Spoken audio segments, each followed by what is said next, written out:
Hola mis amigos, impossible amigos, my name is Taffrey16, welcome back to another episode of Reading Your Comments, episode 171. It is Sunday, or maybe Saturday if you watch this day early on Patreon. For those who don't know, Patrons have the option to watch these as well as reaction videos up to a day early, and get your name in the description as well. But regardless of what day you're watching this on, let's go ahead and read some comments. There's a pilot for an American Only Fools, Kings of Van Nuys, starring John Leguizamo as Del Boy, Dustin Ybarra as Rodney, and Christopher Lloyd as Granddad. Based on the two 30-second clips that managed to leak to the internet, yeah, that was something. You know, there's a part of me that wants to see that, and a bigger part of me that wants that to never be found. I'm really looking forward to your reaction to Last Summer Wine, as I love that show. It used to be on Sunday evening as I was getting ready for school. I don't know if you've already chosen the episode you're going to react to, but I would suggest the episodes from the mid-80s when Michael Aldridge was on it as Seymour, and the episodes with Brian Wilde as the second stint as Foggy. There's a period with all the best characters in it, such as Eli Howard, Marina, Wesley, and of course all the ladies. The very early episodes didn't have many of these characters, in my opinion, were a very different show, which I didn't enjoy as much. Later episodes after Foggy left for a second time started to decline in quality, in my opinion, and certainly the very last few series were not a patch in the middle period for series. Just a thought, and I'm sure some will agree and disagree. I have an idea for Last Summer Wine. It's not going to be an idea you would expect, but I have an idea. Fun fact, the actor playing the slob brother-in-law in Keeping Up Appearances did the voice of Paul McCartney in the Beatles film Yellow Submarine. Really? That is a fun fact. When did Yellow Submarine come out? The film, that is, because I'm not sure if I've seen it. It also captured large audiences in Africa. I'm Malawian and grew up on Keeping Up Appearances and Mr. Bean because we have BBC over here. Never heard my mother laugh more than when she was watching Keeping Up Appearances. You know, that's always fun to think about because we never really know where a show is gonna stretch. I feel like there's probably more of a feeling of that here just because America's like a bubble, you know? So you never know you never think about where anything's gonna stretch. But it's always fun to you know, see shows that you enjoy or shows from your country. I can't relate to that second part, but well, I can in some cases, but not in this show. But you get what I mean. Just stretch to places where maybe you wouldn't expect. The Major barely features in any episodes of Keeping Up Appearances, don't worry. Amazing how even in the 90s sexual harassment was basically normalized. Yeah, and in the early 2000s, to be honest. Love your Ben Dorm reactions, though, as some amazingly great characters get introduced in the next couple of series as well, and I think it's absolute gold until Series 7 when a lot of the original cast are no longer in it, and the replacements aren't quite up to the same standard, although it's still watchable at the end, and does feature some very funny moments. That's a new take. A lot of the takes I've seen are that it peaks out for Series 2 and 3, and then after that it goes downhill. I'm not sure what we're going to do yet. I'm going to do the show for the rest of the year, and we're going to do through Series 2, through Series 3, and do the Christmas special after Series 3. What happens after that, I don't know, but we'll see. Quick mention for Kelly and Benidorm, who's played by Nikki Wardley, as well as being FAF, she is in a number of things that need to be on your radar. One is In With the Flynns. It's a sitcom with an excellent cast, including Will Meller from 2 Pints Lager and a Packet of Crisps, another sitcom for the radar. I've seen 2 Pints. I watched 2 Pints last year. In With the Flynns. That's good alliteration. I have never seen. I'm not even sure if I've heard of it, to be honest, but I can look into it. When will the next reaction to Bluestone 42 be released? I don't know, but it will be another double feature, because I have those episodes request up until like episode 6 right now. He's an evil character in a world of evil. What a perfect analogy for a world of politics. Yeah, I mean, that's basically with politics. You have to just like try to pick the less evil politician. Like, it always cracks me up when people get emotionally attached to politicians. First of all, that's cringe, but especially when people try to moralize, you know, politicians. All politicians are bad people. Every single one of them. It's literally in the job description that you have to be a bad person to be a politician. Like, I always hate when I hear people like, oh, you know, he's a good man, he did this. No, he's not. He's a politician. For a bit of context, hardcore porn was illegal in the UK until the year 2000. Really? Jesus, you only had hardcore porn for the 21st century? My lord. I like about half the episodes of The New Statesman, but I can't see him making it for all 3 series. It was never meant to be rewatchable. If you don't know all the British political figures being mentioned, some of which go back to the 60s, you're going to find in the struggle. Yes, Rick can make almost anything funny, but still, if names like Ben Nicock, Getskill Tebbit, Cecil Parkinson, Leon Britton, and Sir Joseph Austin Chamberlain mean nothing, then you're going to miss a lot of references. I don't feel like the first half of your statement and the second half really coincides, to be honest. Like, sure, I might miss a lot of references, but I'm sure I miss a lot of references on a lot of stuff. That doesn't mean I can't find it funny. Even though some of the acting is a bit hammed up, Jeremy Brett is still my favorite portrayal of Sherlock Holmes. The modernized Benedict Cumberbatch versions are pretty good too. That's the BBC Sherlock, right?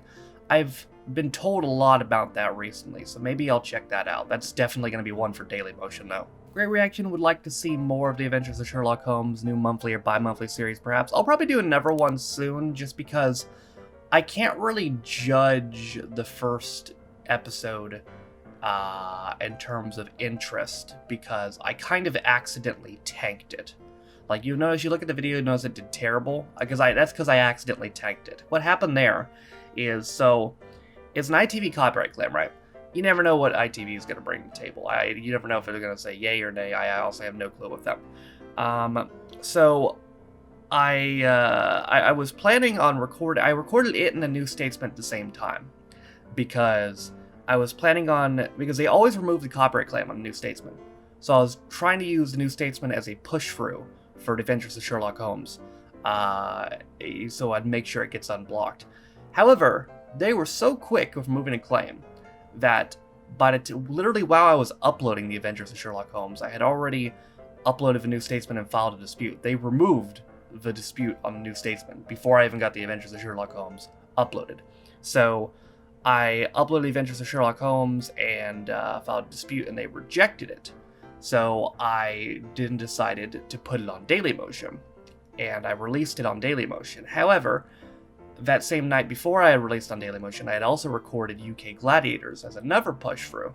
So I'm like, okay, I'm going to re-upload The Adventures of Sherlock Holmes and UK Gladiators, because they're both ITV shows, and UK Gladiators is also something that they always remove the claim on. And then I'm going to go to sleep, and I'm going to wake up and see if they remove the claim. So I published it on Dailymotion, I had the dispute filed on YouTube, and then I went to sleep, I woke up, and they had removed the claim. It worked. It basically using UK Gladiators as a push-through worked, and they removed the claim on Sherlock Holmes this time. So then I'm like, oh shit, well I already published this 9 hours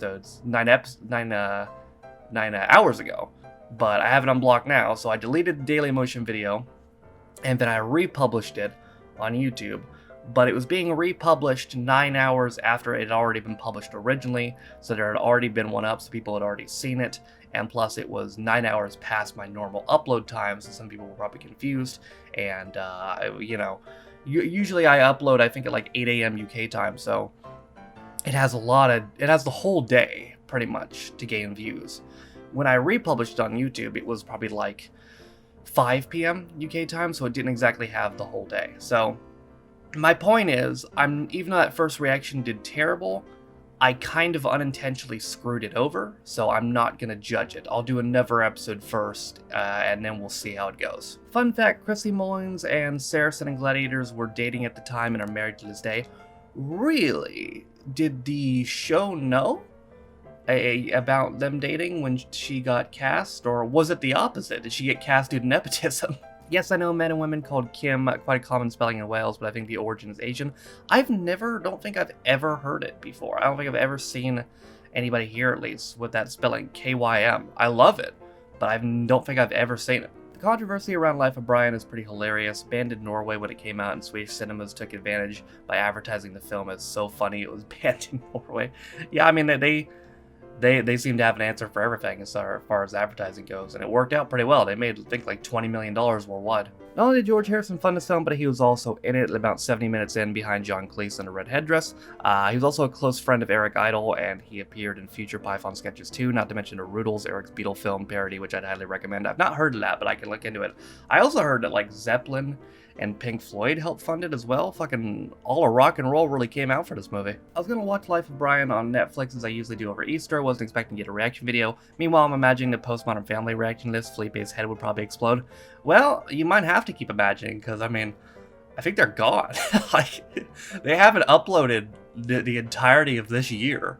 So, they're still shitposting anti-vax stuff on Twitter, but other than that, they gone. Interesting how now it's not the religious stuff that's controversial, but the trans scene with Loretta, which nobody commented upon at the time. You know, that's interesting to me because I don't really think that scene was transphobic. I don't think at all, because the characters were... I was actually surprised at how not transphobic it was, because I expected it to be more transphobic than it was, because it was the 70s, but the characters in themselves were very accepting of her wanting to be a woman.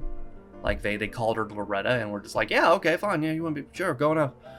The only thing John Cleese's character was, you know, off against was her wanting to have babies, which was biologically impossible. I mean, even if you have a sex change, you know, you still not allowed to have... You still, you know, not able to have babies. That's just how it works. So, but I don't really think the scene itself was transphobic at all. In fact, I was surprised with how well it was handled. Alright, y'all, that's going to do it for another episode of Reading Your Comments. The comments in the video were pulled from the following videos: Reading Your Comments 170, Keeping Up Appearances, Benidorm 11, New Statesman 3, The Adventures of Sherlock Holmes, UK Gladiators 5, and Monty Python's Life of Brian. If you want a chance to get your comment read in next week's episode of Reading Your Comments, the videos to comment on are as follows. This video, the reaction video that came out yesterday, which was Faulty Towers 7 and 8, and then the reaction videos that come out Monday, Tuesday, Wednesday, Thursday. Those are the videos to comment on if you want a chance to get your comment read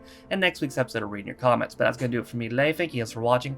If you liked it, be sure to like it. If you didn't like it, don't. If you want to follow any of my social media links, my Twitch, where I stream every single day, my second channel, First In Views, my Twitter, if you will follow me on my Patreon. If you want to support me in my daily motion, all those things are in the description down below. Thank you to all who are currently recording, all 109 of my Patrons who can support me in my channel. For those of you who don't know, Patreon, you can be a patron of me for as low as $1 or £1. You get access to direction videos as well as reading your comments up to a day early, and you get your names in the description as well. Also in the description is linked to the community Reddit, as well as the daily schedule, as well as the Twitch VODs channel. All that being said though, my name is Taffy16. It's been episode 171 of Reading Your Comments, and I'll see you guys next time. Bye.